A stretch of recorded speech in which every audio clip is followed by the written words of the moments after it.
Sometimes it's not the characters, locations or items themselves that are creepy in games, it's the backstories, the lore behind them.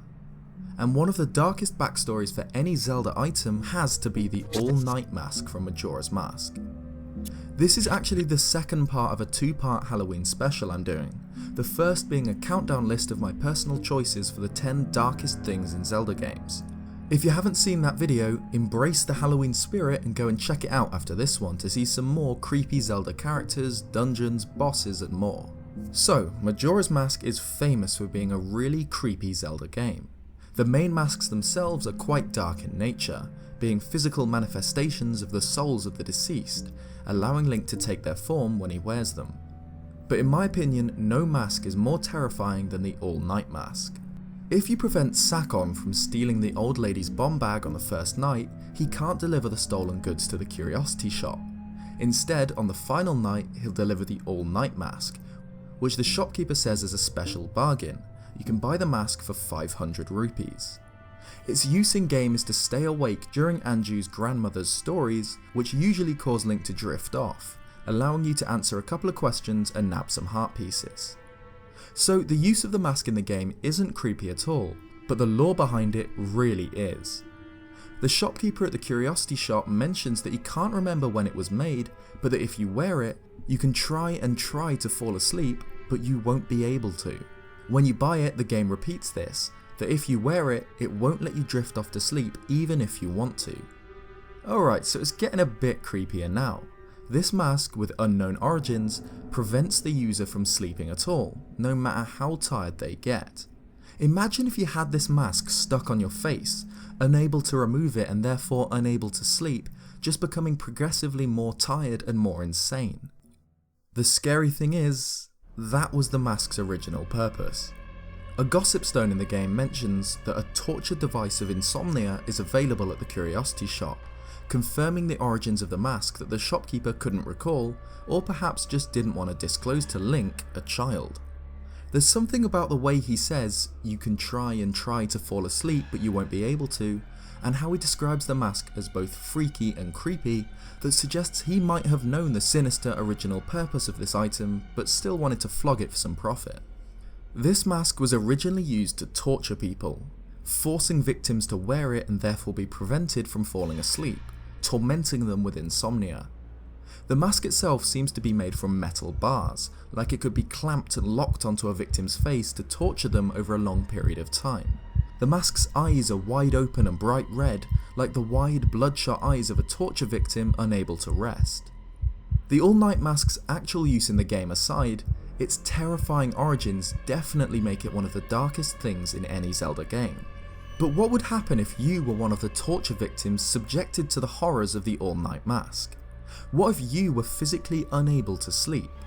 In the Halloween spirit, let's put ourselves in the shoes of someone wearing one of the creepiest Zelda items of all time, the AllNight Mask, and see what happens. Sleep deprivation has historically been used as a method of interrogating prisoners, forcing them to stay awake as a form of torture. The Prime Minister of Israel in 1979 mentioned his experience of being kept awake as a prisoner in Russia. In the head of an interrogated prisoner, a haze begins to form. His spirit is wearied to death, his legs are unsteady, and he has one sole desire: to sleep. Anyone who has experienced this desire knows that not even hunger and thirst are comparable with it. In the 16th and 17th centuries, hunting and executing witches was a common practice.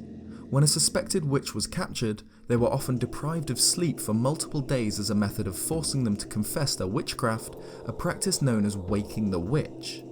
After a few days, the suspected witches often experienced extreme hallucinations and psychotic episodes due to their lack of sleep, and their actions while experiencing these delusions were taken as confessions to their crimes.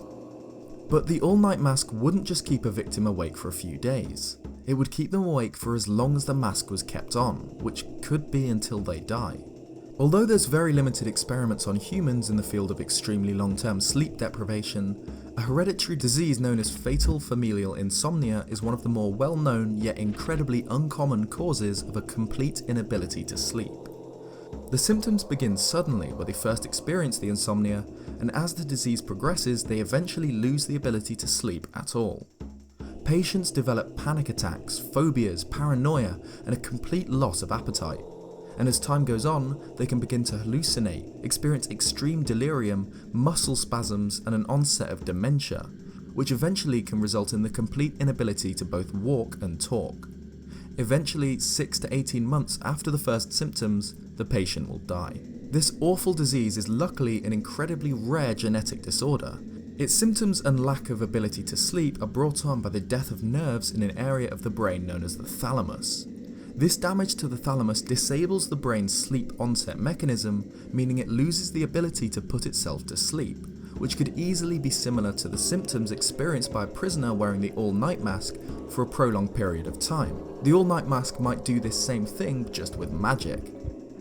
In Termina, torture victims wearing the mask may have been locked in a cell, slowly going insane as they experience extreme paranoia, hallucinations and panic attacks due to the complete lack of sleep over time. But the true origins of the mask, outside of its uses, are still shrouded in mystery.